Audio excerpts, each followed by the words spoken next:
welcome to my channel. My name is Lena, and I got Happy Mail from Zandra. Look. Isn't it cute?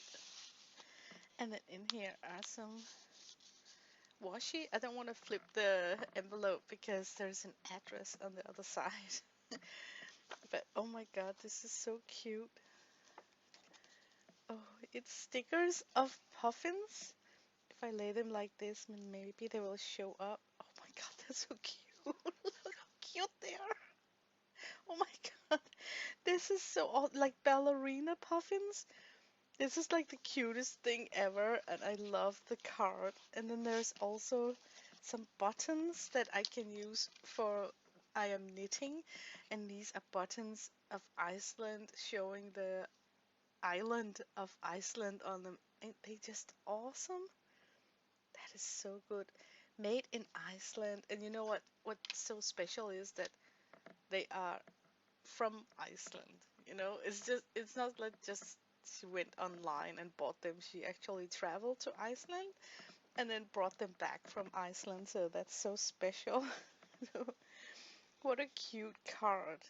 Oh, thank you so much. So cute. Thank you so much, Sandra. 1, 2, 3, 4, 5, 6, 7, 8, 8. That's for like a long. I might have something that I can sew these on. It's a nice quantum, for the front of a knitwear. Okay, I'm just suddenly thinking about it. They're so cute. And these right here, oh my god, I need to glue them somehow in the journal. They're so sweet. Thank you so much, Sandra. And also for the washi, love me some checkerboard. It's just, that's the best on this. Oh, this is perfect. Thank you so much. Thank you so much. I think I can just squeeze a figure in next to my Valentine drawing from yesterday. I'm working in an art journal, so this is like a page spread. And it's not like necessarily something to do with Valentine what I'm painting today. So I think I'm gonna get a little bit of issues with merging those two drawings together somehow. But I can work on that off camera. It's just background things. I wanted to paint a woman today standing with the side, um, what is it called? Like a profile painting. And I want to practice the darker skin tone, hands down. I think this is the first time that I'm working with a dark skin tone. So you are in for watching me overwork this a bunch. And I tend to do that a lot when I want to try out new things. Then I push it a little bit over the edge because I'm just having questions like, what if, and then I just try it. And then sometimes I regret it, try and push it back. And then it's just like modeling clay. It never really get back to the first sculpture. You always like get something else. But I have chosen a water soluble medium because I think I can control that much better now when I'm kind of want to learn how to do this the darker skin tone. I think that I'm having issues with the values, like the warm, how much red. Um, I have the absence of yellow, for instance, which is I think is a mistake. I'm definitely gonna try this one more time. And the next time, I think I should start with some sort of a warm yellow underpainting before I start laying down my skin color. One of the reasons for doing a facing profile is also to try and practice with the ear. Ears are something that I'm struggling a little bit with, quite a lot actually. And then I was thinking that it's one of those features that I would like to hide or avoid because I think it's hard. So why not just do it hard for myself from the start, you know? you know, you know what I mean. Like sometimes it's easy to give a person like super long sleeves so you don't have to paint hands, or a very long dress that's covering any kind of shoe or feet.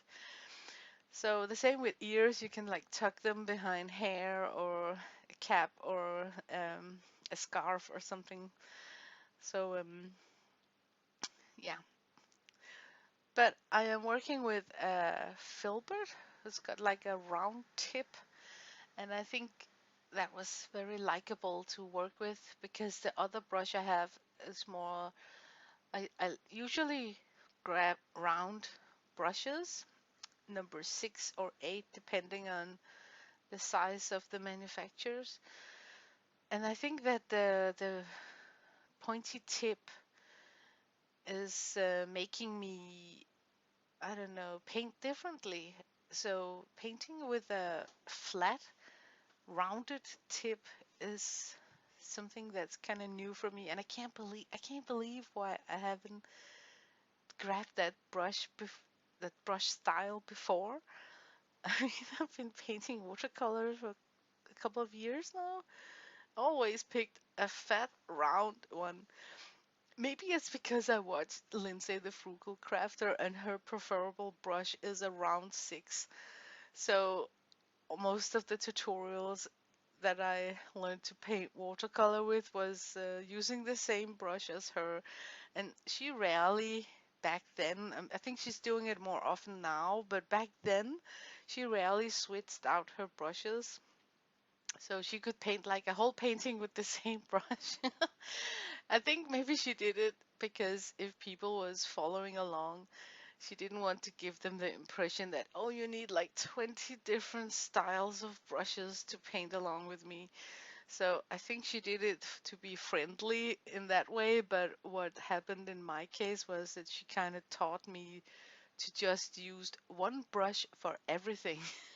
So it's just lately, I think this past year, that I have been experimenting with switching out my brushes. Um, and I think I can feel a difference. There is a difference, for instance, in this painting session here, I'm switching between a cat's tongue and then this round filbert. I can feel that my applications are different. But yeah, I'm watching other people's tutorials, watercolorists, and I can see that they lay out, I mean, like an altar, like they lay out this roll of 16 different brushes and they actually manage to switch between them. And I can also see on their work that it becomes more interesting because each brush leaves a significant style of stroke. So, so I think that in 2024 I will try and include more variety with my brushes where I feel that it makes a difference. But today I am practicing this new skin tone and it is new for me. And look how I keep want to push it towards white Caucasian skin. I mean, I don't know why. I just ended up painting a lot of pale girls and pale people when this skin tone is so interesting, it's so beautiful, warm, you can really make it glow. There's so much shading that you can play with.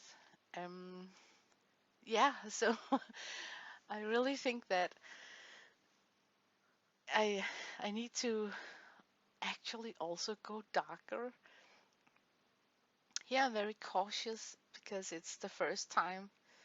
So I feel that I'm going too light, approaching it too light. And then later on, in a couple of minutes, you will see me try and add in some darker values in the face to get more courageous. And then it starts to really get overworked and I'm skating around. I feel that it's so hard to bring back brightness. It's so easy to make things too dark. And now where I'm allowed to go really dark, I I didn't really get there. So, yeah, it's been fun. I was super, super challenged, and that's always, you know, just fun in my end. I paint every day, uh, not because I feel that I have to, but because I want to. And I'm just astonished that I haven't really ventured out into these darker, beautiful skin tones before. Um, she's very. I just realized she's like totally nude here. She's very naked. She will get dressed up before I finish.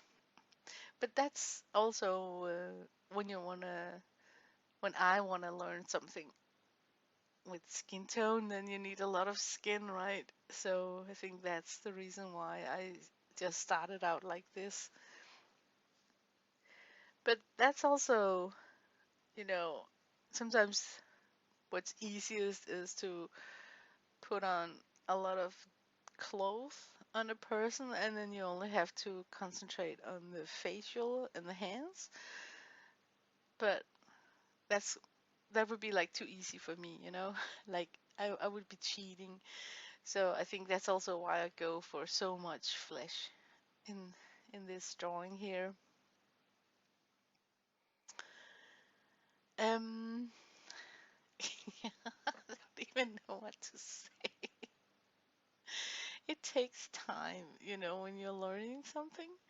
So I'm having a lot of applications, and I can see now I'm looking at the monitor because I'm doing the voiceover. I can see that there are at least 3 or 4 times where I could have stopped and then that would have been sufficient. But I keep adding more, having questions like what if. And one of the other things that make this look a little bit strange is that I wait to the last moment to put in lashes, eyebrow, the dark in the nostrils and lips because it's not in focus. The focus for me here is the skin tone. So it's not that I have in my head that I'm gonna draw a specific female because then I would already now have been working on the eyes and lashes and stuff like that. I tried to experiment with some silver as highlight in the forehead, and that was a bad choice, and I never really recovered it. I also think that when this recording is over, I'm gonna go in and lift off color on the cheekbones and add in gold as shimmering highlight. I am not doing it here on the recorded because it's a little bit dangerous to start doing stuff like that because when you lift off, you can lift off too much and then you have this open bright patch. So I think I'm gonna do that off camera, but it can be like a road of no return if you lift off too much. And I think what's holding me back is that it is darker valued skin tone that I'm used to, so the preparation of fixing a bad lift off in my head is a little bit more difficult, especially because I don't know if you guys noticed, but I had like so many layers and applications on the face, actually too much. Um, Totally overworked. So I lost track of what colors were what. But it's okay. It's a way of learning. It's my way of learning, learning by mistakes. And it's not mistakes, it's just you're feeling the water, like, yeah, trying out things. Now I realize that, oh, I might actually work on the features of the face itself. This is what I'm talking about. Look how my wet brush is picking up the underlaying paint because there are so many layers now. So I am actually muddying around. I'm pushing it around the face because I need that perfect spot to lift my brush. I should not have, touched that cheek. But I wanted, yeah, I don't even know what I wanted. It just became something else suddenly. But every start got its starting point, and I am very content with this lady. I think she turned out beautiful after all. I'm also pondering about, when you're making like bright skin tones, you often grab to a very light color. I'm wondering if the light highlights could be some sort of a golden shimmer. So I tested out a little bit on this painting here, but not really like on a bright surface. So the gold didn't really shimmer through.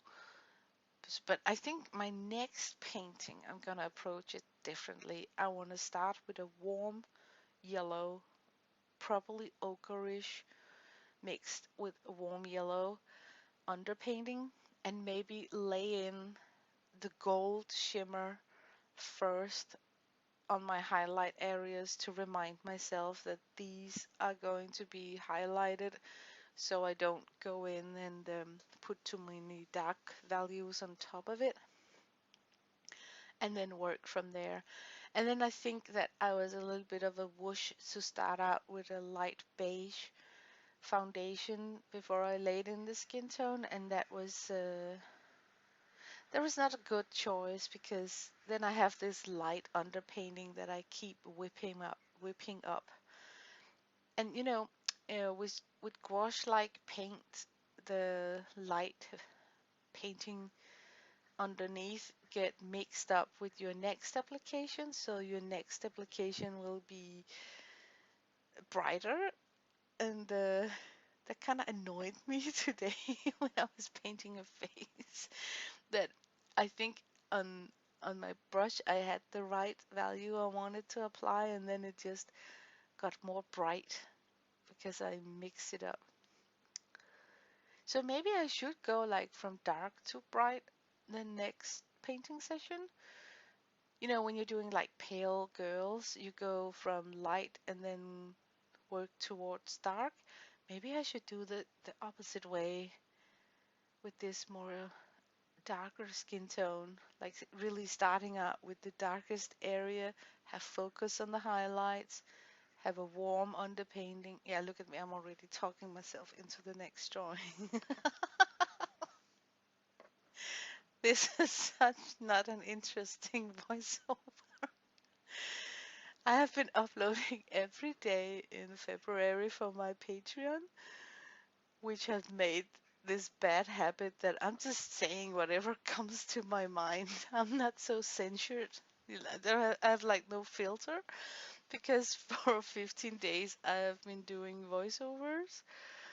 So usually I don't like listening to myself and my voiceovers, so I don't replay them and listen what I said afterwards, because then I was just gonna delete it, thinking like, oh my god, it sounds so stupid. Delete. Yeah, but I cannot do live painting because I would just knock you guys to sleep. I think I was sitting here more than 2 hours because I also had some interruptions and stuff.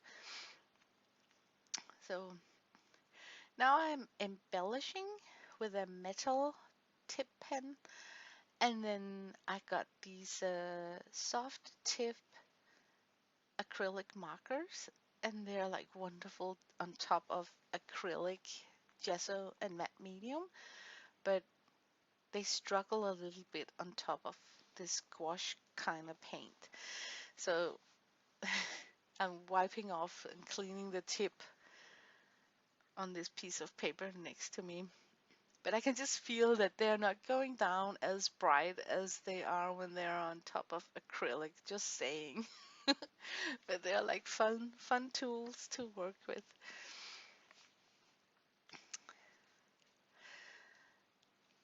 I still haven't dressed her up. I can't believe that I'm procrastinating with that.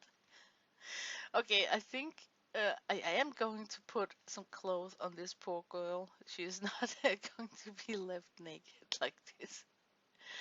I just wanted this transparent outfit because I'm working with skin tone, and then I wanted something where I could actually still keep seeing the skin tone underneath.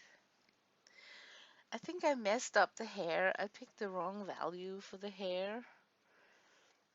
But yeah, guys, this is why we do these practice drawings to make you try out some stuff, and then while you're trying it out, you get ideas of what to do differently the next time. Hooray! Now she's getting dressed. And yeah, we're at the end of the upload. So this would be a good place for me to say thank you guys for watching and listening to me just rambling. I wish you a perfectly nice day out there. Take care. Bye bye.